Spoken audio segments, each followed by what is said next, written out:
ৰাজনৈতিক কুচকাৱাজ বৃদ্ধি পোৱা পৰিলক্ষিত কেনেকুৱা আপোনালোকৰ? হয়, নিশ্চিতভাৱে এইটো লক্ষণ দেখা গৈছে। আজি 193 জন আমাৰ আগৰ UPPL দলৰ যুৱ শাখাৰ সভাপতি আছিল নেকি ডক্টৰ চাংৰাং ব্ৰহ্ম ডাঙৰীয়া। পিছলৈ গৈ তেখেতে BTC নিৰ্বাচনত নিৰ্দলীয়ভাৱে খেলিছিল, কিন্তু তাৰপিছত আজিৰ দিনত তেখেতে 193 জন UPPLৰ সক্ৰিয় কৰ্মীক লৈ পেলাই আজি এই ৰুণিখাটা এই হায়াৰ ছেকেণ্ডেৰী অডিটৰিয়াম হলত ৰাজহুৱাভাৱে তেখেতসকলে জইনিং কৰিছে। আৰু ইতিমধ্যে এটা মেছেজ গৈছে যে ইয়াত আৰু অল্টাৰনেটিভ নাই।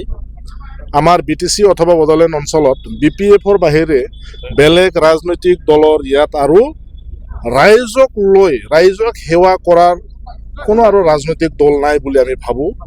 আৰু এয়া কেৱল মাননীয় শ্ৰীযুত হাগ্ৰাবা মহিলাৰী ছাৰৰ নেতৃত্বত হৈছে। আৰু ইয়াত জাতি ধৰ্ম ভাষা নিৰ্বিশেষে মাননীয় শ্ৰীযুত হাগ্ৰাবা মহিলাৰী দেৱে যেনেকৈ BTCৰ ৰাইজক মৰম আৰু আপোনভাৱে যেনেকৈ অধিকাৰ দিছে, যাৰ বাবে আজি হিন্দুৱেই হওক, মুছলমানেই হওক, আমাৰ খ্ৰীষ্টানেই হওক, বৌদ্ধই হওক আৰু বিভিন্ন জাতি জনগোষ্ঠী, আজি আমাৰ মুছলমান মাইনৰিটি ভাইসকলেই হওক, আমাৰ বড়ো দাদা ভাইটো আছেই, আমাৰ গোৰ্খা, আদিবাসী, বেংগলী, হিন্দী ভাষী, সূত্ৰধৰ, নাথ যোগী, কোচ ৰাজবংশী, যিমান জাতি জনগোষ্ঠী আৰু আছে BTCৰ গোটেই জাতি জনগোষ্ঠী আজি মাননীয় শ্ৰীযুত হাগ্ৰাবা মহিলাৰীৰ স্বাৰ্থত আছে।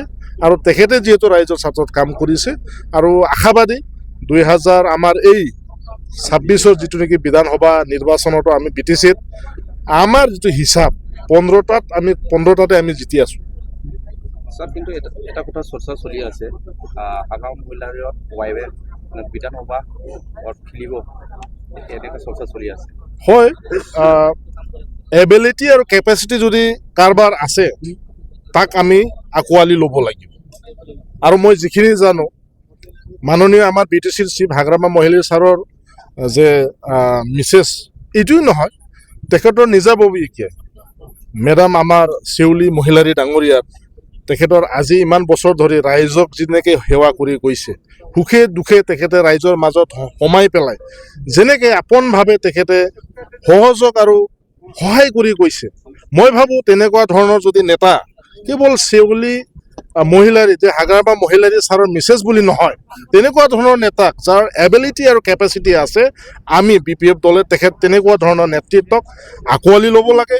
আৰু মই ব্যক্তিগতভাৱে বাইদেউৰ খুব তেখেতক মই যিখিনি জানো, তেখেতে সদায় ৰাইজৰ স্বাৰ্থত কাম কৰি গৈছে। আৰু তেখেতে যে আজিলৈকে ৰাজনীতিক সদিচ্ছা যিখিনি দেখুওৱা নাই মই গম নাপাওঁ, কিন্তু তেখেতৰ যিখিনি কেপাচিটি আছে, ৰাইজক সেৱা কৰাৰ যিখিনি তেখেতৰ মানে কেপাচিটি বা তেখেতে যিখিনি কৰিব পাৰে, মই ভাবোঁ নিশ্চিতভাৱে তেখেতে প্ৰাৰ্থী কিয় মন্ত্ৰী হোৱাৰ যোগ্য আছে, প্ৰাৰ্থী কিয় মন্ত্ৰী হোৱাৰ যোগ্য আছে, মই সেইটোহে ভাবোঁ। আৰু তাক আমি আৰু ফেমিলি কেন্দ্ৰিক বুলি তাক বিতৰ্ক কৰি লাভ নাই। কিয়নো আমি বিচাৰোঁ যে আজিৰ দিনত মহিলাসকলেও ৰাজনৈতিকভাৱে সক্ৰিয়ভাৱে ওলাই আহিব লাগে। তাৰ মাজত আমাৰ মেডাম চেউলী মহিলাৰী ডাঙৰীয়া এটা উদাহৰণস্বৰূপে তেখেতে যাতে আগন্তুক দিনত BTCবাসী আৰু বড়োলেণ্ড ৰাইজৰ কাৰণে কাম কৰি যায়, তেখেতক মই শুভকামনাহে দিব বিচাৰিছোঁ।